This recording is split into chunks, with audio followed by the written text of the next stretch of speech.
দাগহীন হীৰা হোৱা। ওম শান্তি। আজিৰ মুৰলী 30 তাৰিখ 1 মাহ 2024। বাবাই কৈছে, মৰমৰ সন্তানসকল, এতিয়া তোমালোকৰ শুনানি হ'ব। পিতাই তোমালোকক দুখৰ পৰা মুক্ত কৰি সুখলৈ লৈ যায়। এতিয়া তোমালোক সকলোৰে বানপ্ৰস্থ অৱস্থা, ঘৰলৈ উভতি যাব লাগে।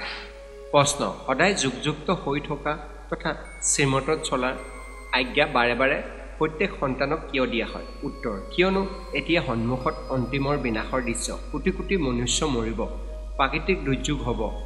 এই সময়ত যাতে স্থিতি একৰস হৈ থাকে, সকলো দৃশ্য দেখিও মিৰুৱা মূৰ্ত মুলুকাত চিকাৰ, অৰ্থাৎ চিকাৰৰ মৃত্যু চিকাৰৰ বাবে দুখ কৰা কথা, কিন্তু চিকাৰীৰ বাবে আনন্দৰ কথা।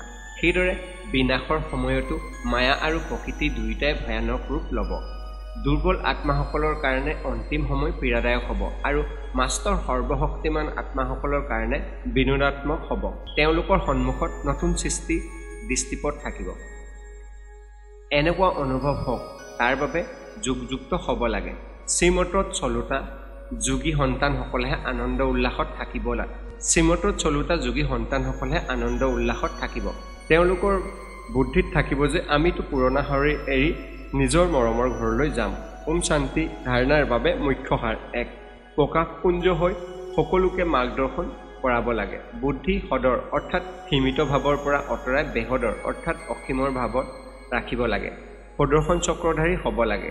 2, এতিয়া ঘৰলৈ উভতি যাব লাগে।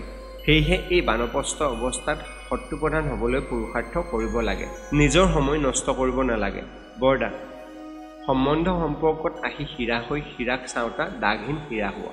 শ্লোগান, মন আৰু বুদ্ধি মন মতৰ পৰা মুক্ত কৰি ৰাখোতাজনে আজ্ঞাকাৰী। ওম শান্তি।